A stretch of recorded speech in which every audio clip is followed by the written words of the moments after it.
Well, welcome everybody to the Master of Liberal Arts information session here for the University of Pennsylvania, the College of Liberal and Professional Studies. I'm Chris Pastore. I'm the director of the Master of Liberal Arts program, and I help manage other programming here in the Division of Liberal and Professional Studies, which is part of the School of Arts and Sciences. My colleague, Amy Mulhern, is here with us, and will be available to answer a lot of questions along the way in this webinar. We're using the webinar feature, so we won't have like live discussion, but what you can do along the way is put anything you want in the Q&A feature.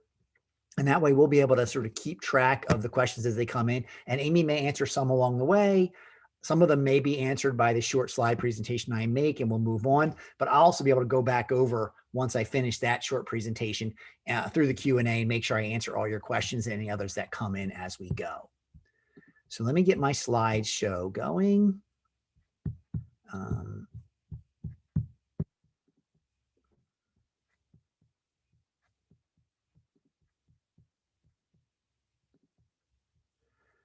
Okay, so welcome to the Master of Liberal Arts information session here on October 5th, 2021. It's really great to have you join us and learn a little bit more about the program.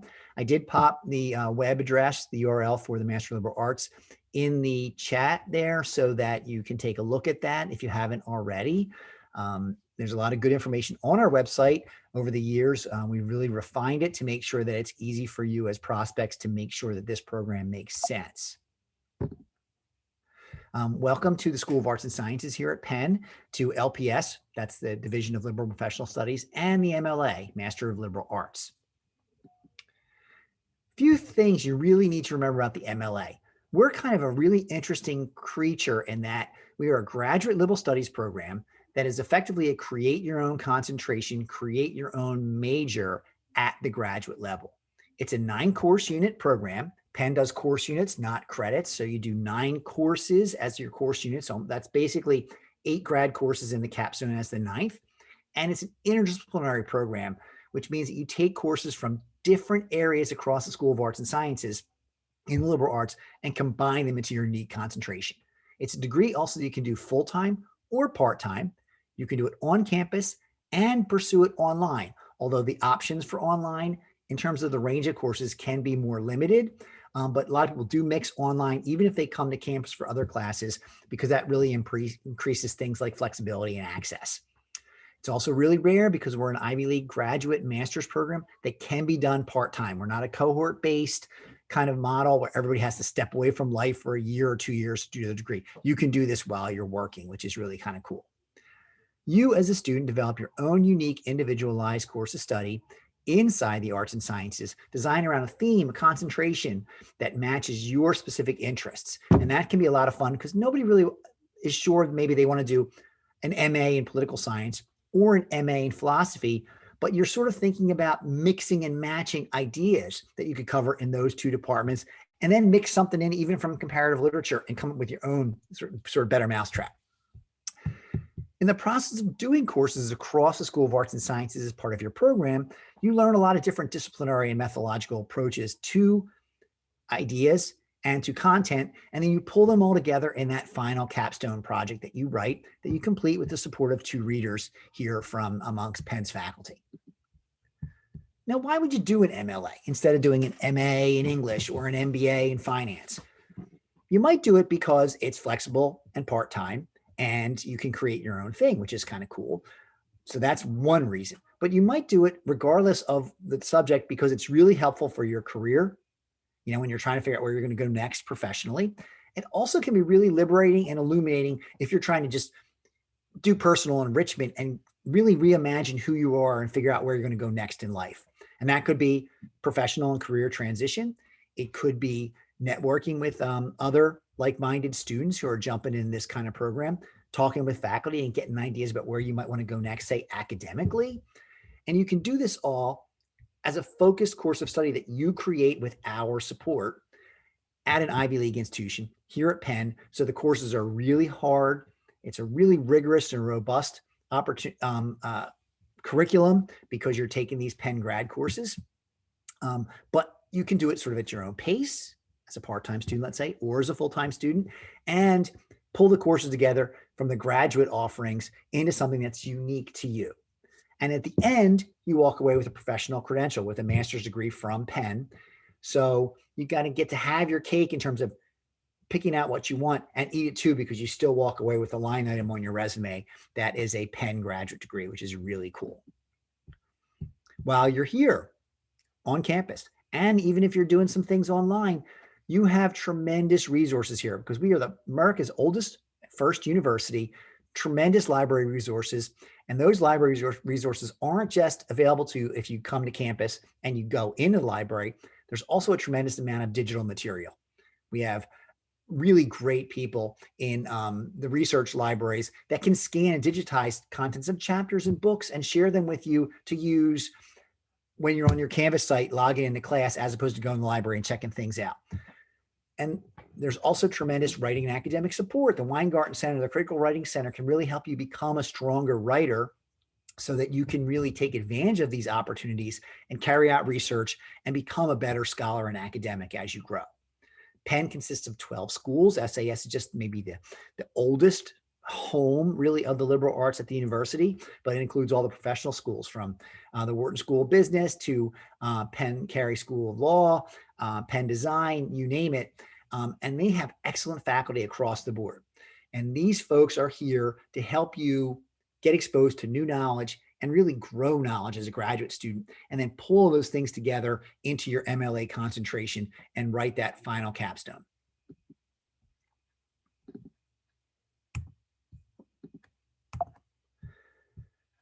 The MLA allows you to explore the liberal arts and in the process really challenge yourself. So this is not a program we expect you to have previously majored in a subject area and carry forward into an MA or a PhD. So you might have been an undergraduate major who did accounting and then did gen eds, but it doesn't mean you can't apply and be admitted to the Master of Liberal Arts and explore things like cinema studies and gender, and take some courses from the English department, take some courses from the philosophy department, psychology, and cinema studies, and create this interesting individualized concentration. Because the breadth of the school, 26 departments, 22 interdisciplinary programs, allows you a wide variety of courses across the liberal arts. Our outstanding teachers help you introduce yourself to these subjects and then really dig into stuff and make a run. So you can have a lot of fun in the program. And I am convinced that if it's not fun, you shouldn't do it. You don't want to be a long-suffering, sad grad student in the carrel in the basement of the library trying to plod your way forward to finish a thesis. You want to really be able to enjoy what you're doing so that the time and money you spent has immediate return on that investment, because you're really getting personal enjoyment out of it. And the more you like it, the more fun it is, the easier it is to put the time in to have better outcomes. Your MLA degree will come with your own unique individualized concentration. You'll submit a concentration declaration form. I'll review it, compare it to everything you've done in your transcript and the papers you've written. If it's approved, it will go in your transcript. So you'll have an MLA concentration in cinema and media studies, or cinema and globalization, or maybe film and China, or whatever. And it's going to be up to you and me to come together and figure out what that concentration really means and how it represents what you've done here at Penn. We also have a range of certificates. There are certificates in urban studies, global studies, creative writing. That's a new certificate we launched last year that's very popular, that allow you also to sort of guide your course selection as you meet the requirements of those certificates and develop that concentration. And at the end, you write that capstone, final paper. You apply all the things you developed as you took courses, you build on ideas, and you create that final independent piece of academic research and writing, or maybe perhaps a creative writing capstone. A lot of people are like, well, what the heck's a concentration? So here's a little snapshot of some folks from, I think, 2020 and the concentrations they declared. So we had everything from environmental studies. That's a certificate and a concentration that we offer within the MLA. But then Peter Vallely created his own in cultural and intellectual history. So he took some courses in philosophy and history, in film studies, and he really had a lot of fun. We had a really cool one on applied economics, finance, and public policy. Zhuang Hu took some courses in the Fells program in public administration. He took some courses in organizational dynamics. He took a couple courses from Wharton, and he pulled these things together. So rather than doing quant econ He did applied economics and thought about how they played in the real world, which was really pretty cool. Lauren Cooper did a really cool thing. She worked at the Penn Museum and is now off at another cultural institution and created her own museum studies program, effectively in museum and curatorial practices. So you'll see that there's a really wide range of things, some of which might sound like other majors, but just remember that in the MLA, you could do something in organizational behavior, but some of your courses that will give you more insight into what Brianna Dubose picked and studied will be very different from what someone might do in a master's in organizational dynamics or organizational science or organizational anthropology, all of which exist at different universities. Her final capstone was actually really cool. Was she had been a college athlete. She was really interested in studying the way athletes and at universities connected with their individuals and how it impacted their studies and then where they could go in terms of career trajectory. So that was really kind of an interesting, different study of what goes on in the classroom at a higher level educational institution at the university level and how that played out for students who are really there and are given access to that university, probably through the sport that they play. And that gives them a certain kind of framework, but then it introduces different opportunities for them. And that was really interesting for her to reflect back on her own educational experiences in that final paper. Aaron Boczkowski did a really cool one called Democratizing the Economy. It was actually kind of fun because it wasn't really about political science. It wasn't really about economics. It was really more about where do we all fit in from a behavioral point of view and how that tied into understanding where decisions we make and choices we create as citizens and consumers are influenced by public policy, governmental policy, elections, and the repercussions. It was really pretty fascinating. And Simeon Gunica was one of our first to finish a concentration and certificate in creative writing. And she did a really fascinating project. Those capstones also can be really interesting in terms of pulling things together, teasing out ideas, and expanding them into a unique final written paper. So a capstone is not a thesis. We're not expecting you to go off for 2 years the way you might if you're in a PhD program and do individual research in archive somewhere and print something that is first time. A lot of the work is going to be based on secondary sources, but then with a lot of your own analysis, especially developing and using the skills you had from all your courses. But that capstone is still basically a really intense final writing experience, whether it's an academic paper in the social sciences or humanities, research paper in the STEM fields that may include lab work, or a creative capstone, which could be anything from a sort of creative nonfiction to fiction. We had folks write poetry cycles and novels, and other folks that have done journalistic type of writing that's very similar to what you might read in a New Yorker piece. One of my favorite papers, and it might be because I was a reader on it, was by Brad Richards, a colleague of ours here at Penn who did the MLA. And he did a really cool paper on a painting of Thomas Eakins. Thomas Eakins, a great American impressionist realist who developed a series of paintings in his career that looked at the human body, but also looked at the history of medicine. And one of them was called The Gross Clinic. It's a painting of Samuel Gross, who was an early pioneer in surgical operation procedures and a leading founder of Thomas Jefferson University. And he called it Culture for Sale, because what was fun about this paper is that Brad looked at Eakins' painting from a lot of different angles. He looked at it from the idea of art as a commodity. He looked at art and style.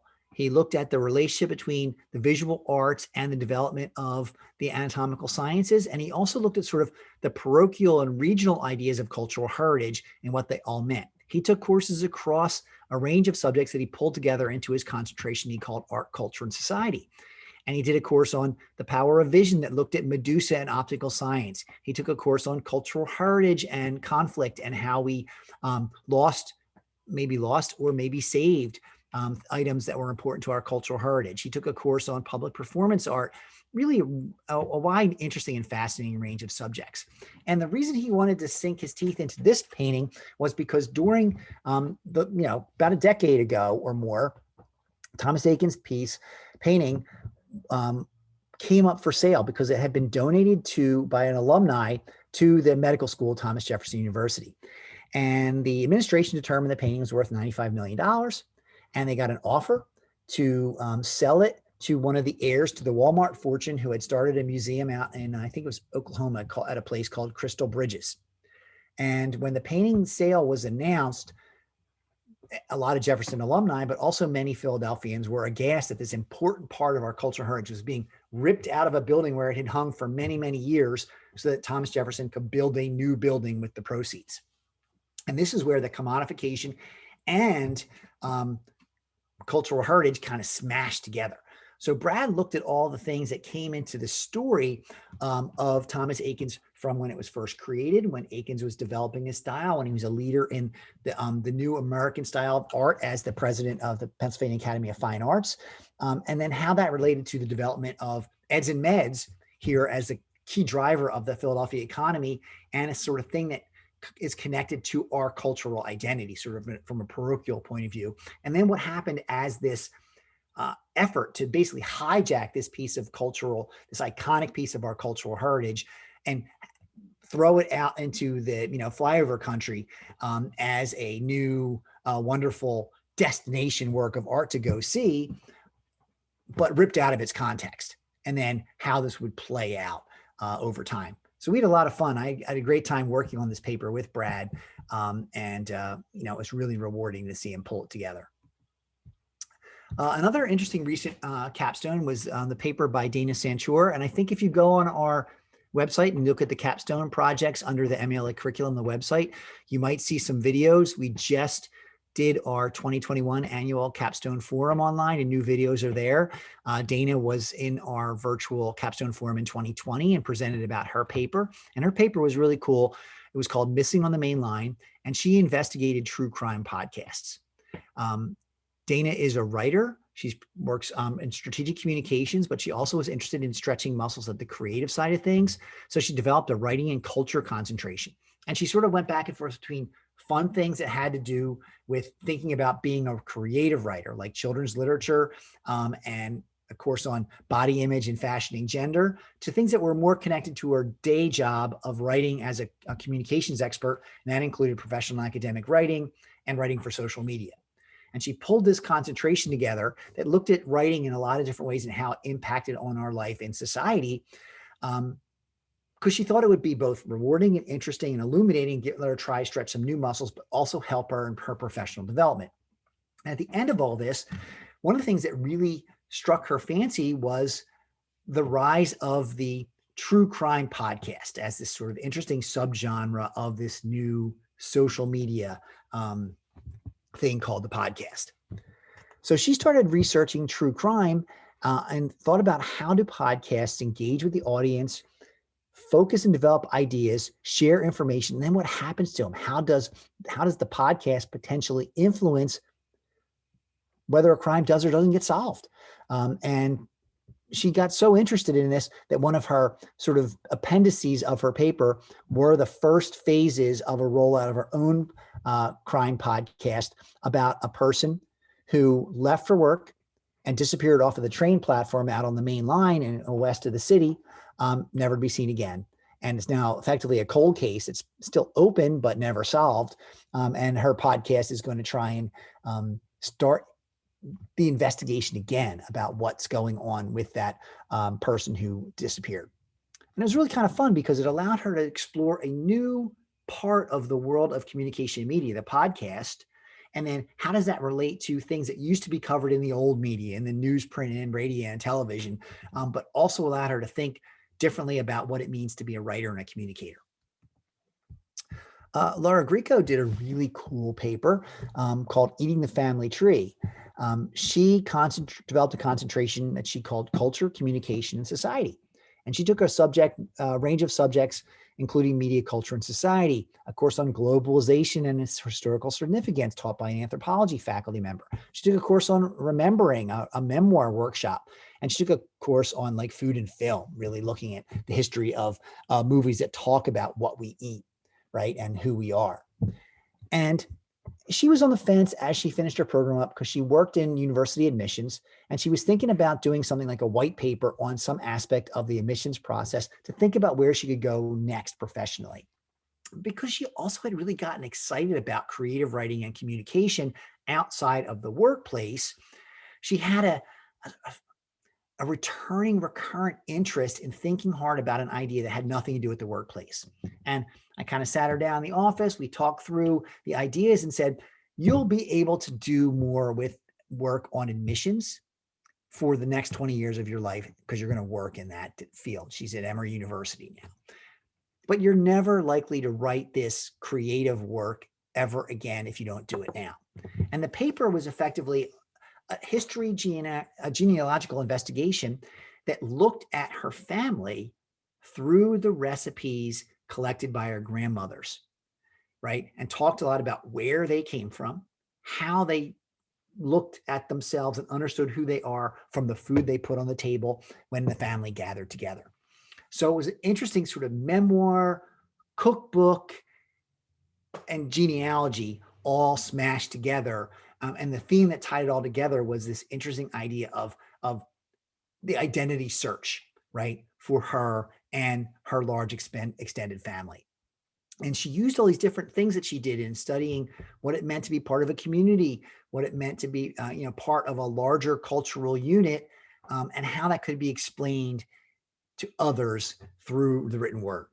Really fascinating. The way students get to write these really cool papers is they come to Penn, they enroll in the Master of Liberal Arts program, and they take really cool courses. There are hundreds of graduate courses every term at the University of Pennsylvania. There's probably 400 or 500 offered by the School of Arts and Sciences, our home school. There's hundreds of others offered at the other Penn schools. And because of the way our curriculum's built, the 9 course units you're supposed to take, you can take 2 of them in other schools. So what if you find a cool course in the School of Social Policy and Practice on, how to run a nonprofit? You can take that and fold it into your MLA. You could fold in a course on marketing from the Wharton School, or you could take all your courses in the School of Arts and Sciences. Many graduate courses, we also have an MLA roster of evening graduate courses, usually anywhere between 14 and 18 courses, both in the spring term, in the summer term, and in the fall term. And these are 3 of the courses we have lined up as part of our roster of about, I think we have 17 courses maybe on tap for spring. Casey Tan from the philosophy department, who does a lot of different courses on the relationship of justice and political philosophy. And he's developing a new course on environmental justice that's part of the Penn program in environmental humanities. And he wants to really look at different things that have to do with the ways we understand how we relate to the environment and how that relates to the overall understanding concept of justice. And this could involve things like the location of waste treatment plants and how that impacts people of different races. Some of the real issues we have that are connected with social justice and human rights. So that should be a really fun course. It's going to be, work stuff he's been working on lately with the environmental humanities program. But I think he's going to try and spin it out in a new way. So it should be really illuminating for students. Jackie Sadashige is going to do a course called On the Nature of Gender. She's done a lot of courses on human and animal interaction. She's done courses on fashion history. And I think in this class, she's going to ask us to think about what it means to define gender, to perform gender, to experience others' gender, and then unpack all that stuff, which should be really cool. Christy Davids has developed a course called Writing Experiments. It's not really genre specific, so you could explore ideas in writing that could be fiction and nonfiction. They could be gender bending. They could be exploring poetry as opposed to exploring prose. Her course will be online, as will Jackie Sadashige's course, which is really cool because then even if you're local and you come to campus, there may be times where a Wednesday night class that's online is going to really open things up for you because you don't have to bake in certain kinds of travel time. They're synchronous.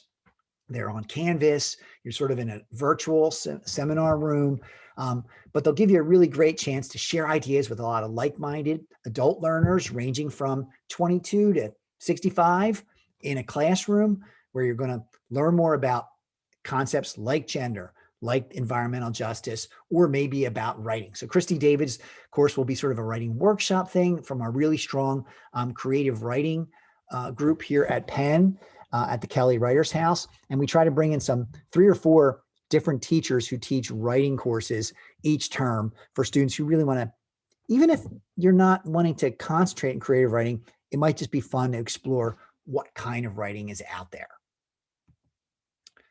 After the MLA, people do all kinds of things. We've had folks go on to do PhDs, and some of them now teach. We've had folks go from here to PhD, JD, and MBA programs at Penn, at UC Santa Barbara, at Temple. Had someone go on to Cambridge, someone go to Yale. So there's a lot of different places people do move on to from here if they want to continue academically or in other professional programs. A lot of folks also have just advanced their careers. They get confidence, they grow their skill set, the power skills of written and oral communication and project management, research and development that you get from just succeeding in a graduate course. In fact, a lot of folks, didn't even think they were going to develop professionally. They just want to do this for fun and intellectual enrichment and engagement. And before you know it, there was ancillary benefits in where they were in the workplace. A lot of alums also, and we had a really great alumni event in December of last year with 7 alumni, and we're going to try and do that again this December. They came back and told us that it really was refreshing. It reinforced their commitment to changing every day, to getting stronger, to lifelong learning, to personal growth, but it also opened them up to saying, wait, I never really thought that I could go in this direction, and sort of tangents in their life that seemed impractical have become professional trajectories for some of our alumni now, which is really, really cool. To get into the MLA, it's a pretty simple process. It's an online application. You log on, you submit essays, 2 letters of reference. It can be academic or professional. We need a resume, transcripts from all the post-secondary institutions you attended, and that application fee. We admit all year round. We admit for fall term. We admit for spring term. We admit for summer term. Right now, November 1st is the deadline to apply for spring 2022 and April 1st for summer. And I think it's maybe July 1st for, if I remember correctly, for next fall. Fall should be open so you can apply in advance. But if you apply and submit everything in the next couple of weeks, even if it's for summer or fall, we will review it as it's completed. And the review will mean previewing the application, going over all the material, reaching out to you to schedule an interview, having an interview, pushing all the notes from me and that interview with you into the admissions review. You get reviewed by the LPS admissions review committee for the MLA, and then it goes to the MLA faculty committee for their oversight review. And that can take about a month from start to finish once you get that whole application to us. But we will roll in our review. There's no single deadline where we don't review till that hits. So you can apply anytime now for any of the open terms.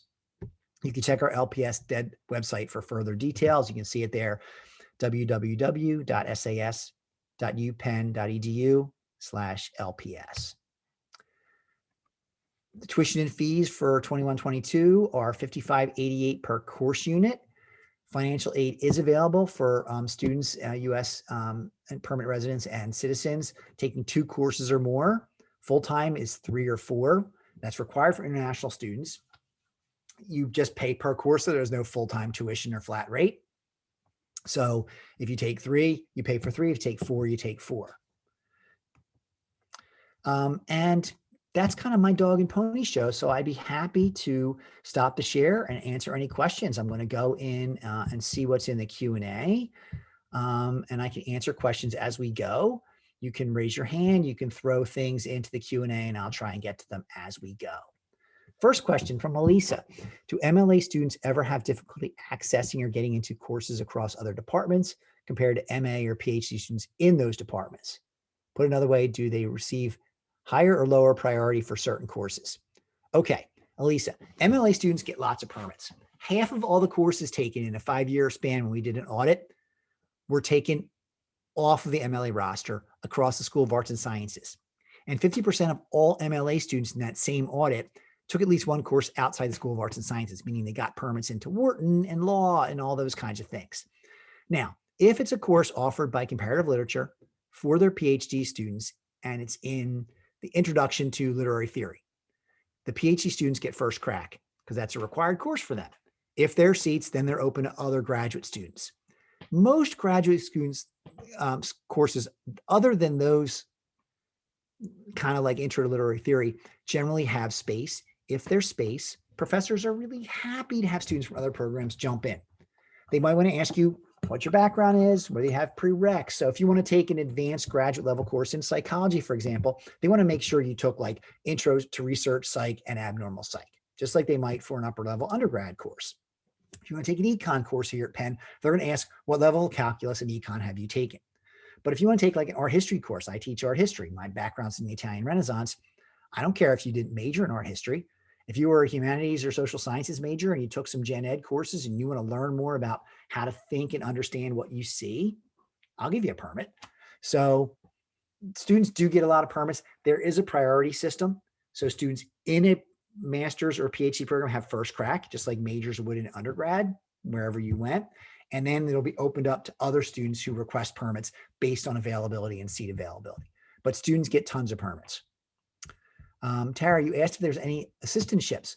We do not have any assistantships, TA or GA assistantships for the Master of Liberal Arts program. Most of the TAs are PhD students.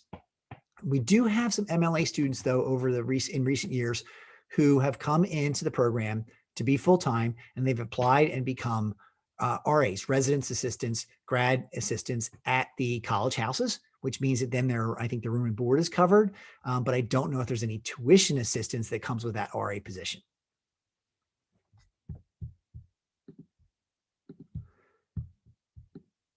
I don't see any other open questions, so I'm going to look in the chat and see if there's something there. Let's see. Okay.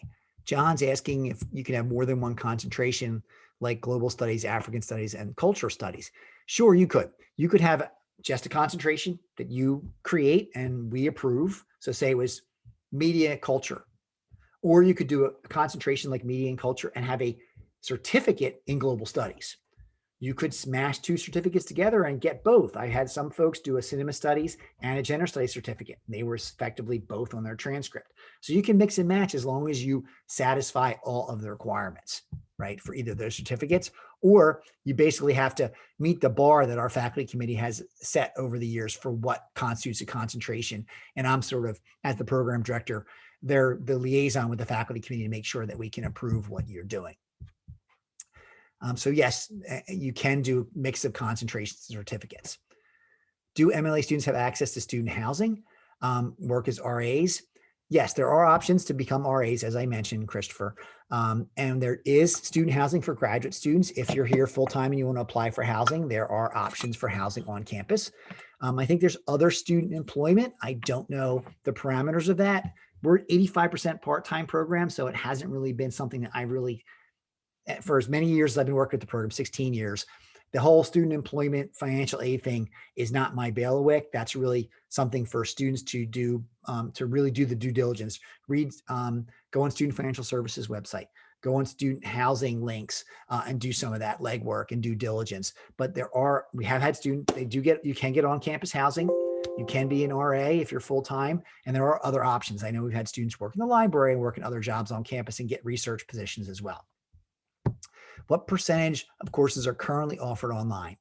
I don't know the exact percentage, but for most of the recent terms, we've had anywhere between 4 and 6 online courses. So I would say we're probably at like maybe a third of our MLA evening courses are offered online. There are some other LPS courses and other grad programs that also offer online, which is helpful. And there's some other programs outside the School of Arts and Sciences that have a lot of online offerings too. So like the nonprofit leadership program at the School of Social Policy and Practice is all online. And I know a bunch of MLA students who've taken 1 or 2 of their courses and mixed them in as well. Charles, he asked how many weeks in summer courses? Summer is split 3 ways. So the summer sessions at Penn is 11 weeks long, as opposed to 14 for fall and spring. So instead of a course maybe meeting for 3 hours, it might meet 3.5 to get enough time in. There also are 2 short sessions, summer 1 and summer 2, which are each 5.5 weeks. So they're fast and furious, but that can be really fun. You can really get energized and whip through a course that maybe starts in, mid-May and ends by the end of June, and get a summer course out of the way. Not out of the way. You can enjoy a summer course, but it moves fast. It's not easy. Can we say more about how our office and faculty advise MLA students? Basically, we're here to help you. Now, what I would say perhaps is that you're driving this thing. You got to get out there and the tires and make sure you have a sound vehicle. You got to get out there and look at the map. You got to do your due diligence, figure out how you want to get from point A to point B. And I'm your backseat driver. I'm here trying to keep you on the road. And then all my colleagues like Amy in enrollment management, folks in the records office, we try to help you manage it. If there's a weird thing that happens with your bill, if you have an issue with needing a permit. So I'm sort of like your brainstormer, right? And having been at Penn for 30 years and having been the director of this program for about 16 years and having gotten my PhD at Penn, I know a lot about how this university functions. So what I try to do is say, okay, let's talk this out. Let's try to figure out where you're trying to go out here on the horizon. And what things do we need to do to figure out a trajectory that pushes you in that general direction, and then maybe narrow your focus as you go through your courses. So me and my office are here not to hold your hand, because you're all adult learners, right, who have already been through college. Our job is to inspire you and empower you to go out and search for the things you want, shake them loose, reach out to faculty, find out what they're teaching, get permits, and then come back to me and say, hey, Chris, I found these 3 courses. I only want to take one. What do you think? And then we're going to talk it out. We're going to go from ideas on a napkin to plan of action and get you where you want to go. Is there a difference in the number of students beginning in spring versus the fall? And along with that, can beginning in spring impact your ability to access certain courses? No, not really. We do usually have more students start in fall because more folks have graduate school starts in the fall in their head. So they're usually looking to apply for fall.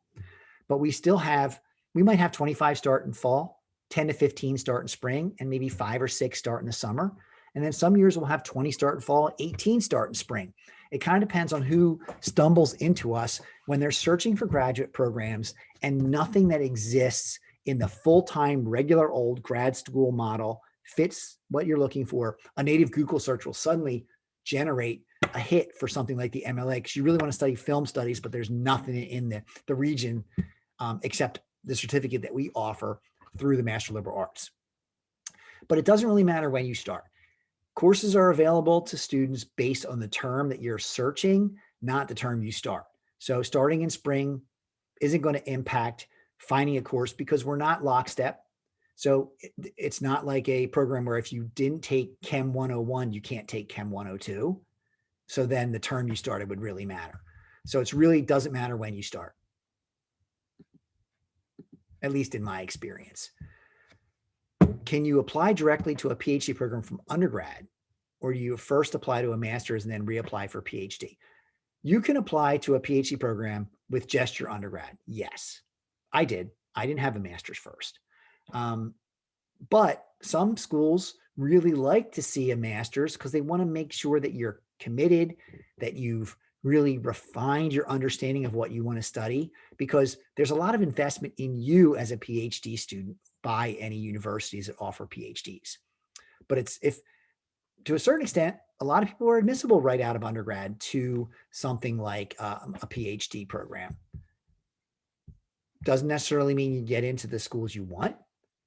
So sometimes something like an MLA or an MA, either in a specific subject or sort of as a shakedown cruise, can be really helpful.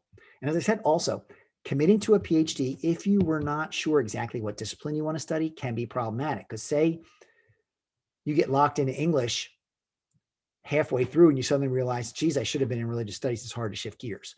So if you didn't know, and there were a couple of competing disciplines, you could do something like an MLA and take a couple courses in each of them and figure out where you feel you mesh with the faculty, students in that PhD program, and that discipline sort of writ large, which can be a lot of fun. So you can use this as a proving ground.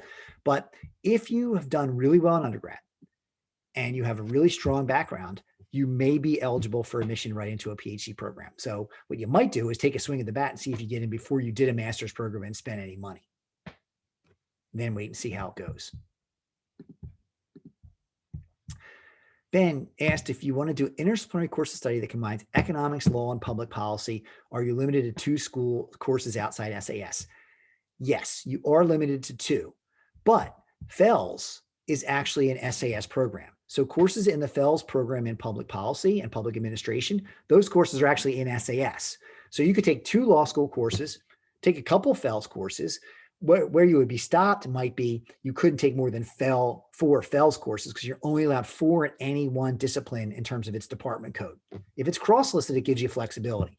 So you might do 2 law, 4 courses in FELS, GAFL, and then maybe you'll take a course in organizational dynamics. Maybe you'll take a course in political science. Maybe you'll take or 2, and then a capstone, and off you go. So you can mix and match. The key is to figure out what's in SAS and what's not. And again, as your backseat driver, as your kibitzer, you email me and I say, oh, don't worry about it. FELS is in SAS, right? It's not a non-SAS program. It's part of the School of Arts and Sciences. Anything else in the chat or in the Q&A?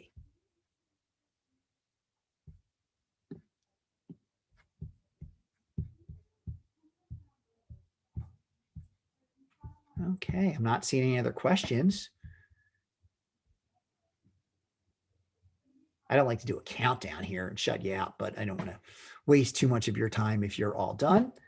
What I'm going to do is put my email address in the chat, short version, cpastore@upenn.edu. You can email me anytime. I email back on weekends and nights and what have you, but I kind of work 8 to 4, Monday to Friday. I do a lot of really quick hit responses and all through email to keep you rolling. We're not really formal. We don't have regular required one-on-one advising appointments. I'd rather you figure out what you want to do, and then I try to facilitate that. So I'm kind of, as I said, the person trying to keep you on the road, help you understand policy, help you think about how to navigate, and want you to keep your momentum as you get it going. So any question, big or small, fire an email off to me, and I'm glad to help. Amy and the rest of our colleagues are here to help as well. So take the opportunity to ask questions. We'll do our best to answer them. Get on that website, watch that Capstone forum, get more information about what's out there. If you're thinking about a PhD and you're not sure, go on the department and the graduate group that most interests you, see what courses they're running, see the profiles of their PhD students, read more about the faculty, and say to yourself, huh, that's some cool stuff. And then realize you could take some of those classes in the MLA and maybe test the waters before jumping into a PhD program if you're not quite ready for that yet, and see how it goes. Okay. All right. Well, I really appreciate you guys spending some time with me tonight. I'm looking forward to hearing from some of you soon, and then maybe seeing some applications, and we'll take it as it goes. Have a great night, everybody, and thanks again.